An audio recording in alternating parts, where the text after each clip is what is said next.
ভাই, আমার জীবনের বহুত বড় একটা স্বপ্ন ছিল আমি একজন ইউটিউবার হব। আমার এই স্বপ্নের কথা যখন আমার আশেপাশের লোকজনদেরকে বললাম, তখন তারা বলল, তুই হবি ইউটিউবার, তুই, তোর ভিডিও কে দেখবে? সত্যি বলতে কি ভাই, আমার পরিচিত লোকদের মধ্যে যারাই আমার এই ইউটিউব চ্যানেলের কথা শুনেছে, কেউ আমাকে উৎসাহ দেয় নাই, বরঞ্চ প্রত্যেকটা মানুষই আমাকে নিয়ে ঠাট্টা বিদ্রুপ করেছে, মজা মস্করা করেছে, হাসি তামাশা করে আমাকে আনমোটিভেট করেছে। কিন্তু আমি হাল ছেড়ে দেইনি। আমি আমার আত্মবিশ্বাস নিয়ে চেষ্টা চালিয়ে গেছি।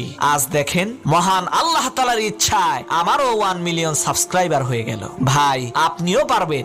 মানুষের কথায় কান্না দিয়ে শুধু চেষ্টা চালিয়ে যান, ইনশাআল্লাহ সফলতা আসবে।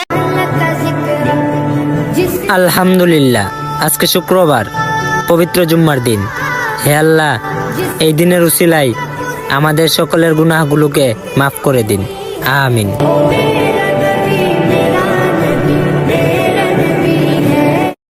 আপনি হাসলেও কবরে যাইতে হবে, কাঁদলেও কবরে যাইতে হবে। রাজপ্রাসাদের ওই অট্টালিকাতে যে থাকে সেও একদিন মরে যাবে, জীর্ণ কুঠিরে কুড়ে ঘরে যে থাকে সেও মরে যাবে। জীবনে যে কোনোদিন সুখ দেখে নাই, দুঃখের সাগরে তারও মৃত্যু হবে। জীবনে যে কোনোদিন দুঃখ দেখে নাই, সুখের সাগরে ভাসছিল, তারও মৃত্যু হবে, সেও মরে যাবে। কবর নিশ্চিত, কবর নিশ্চিত।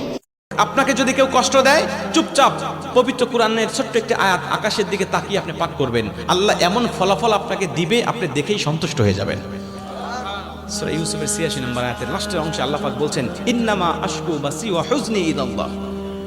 আপনি আল্লাহ পাকের কাছে বিচারটা দিয়ে দিবেন, আল্লাহর হাতে বিচারটা ছেড়ে দিবেন। আপনি নিজের হাতে বিচার করবেন না। কেউ আপনাকে ধোঁকা দিয়েছে, বোকা বানিয়েছে, কষ্ট দিয়েছে, আল্লাহকে বলবেন, ইন্নামা আশকু বাসি ওয়া হুজনি ইলাল্লাহ। আল্লাহ পাক আপনাকে ফলাফল দিয়ে সন্তুষ্ট করে দিবে। আমার আর এখন আগের মতো টেনশনও লাগে না, দুশ্চিন্তাও লাগে না। হইলেও আলহামদুলিল্লাহ, না হইলেও আলহামদুলিল্লাহ, পাইলেও আলহামদুলিল্লাহ, না পাইলেও আলহামদুলিল্লাহ। আগের মতো এখন রাগও কাজ করে না, কেমন জানি আমি নিজের উপর পরীক্ষা চালিয়ে বলছি।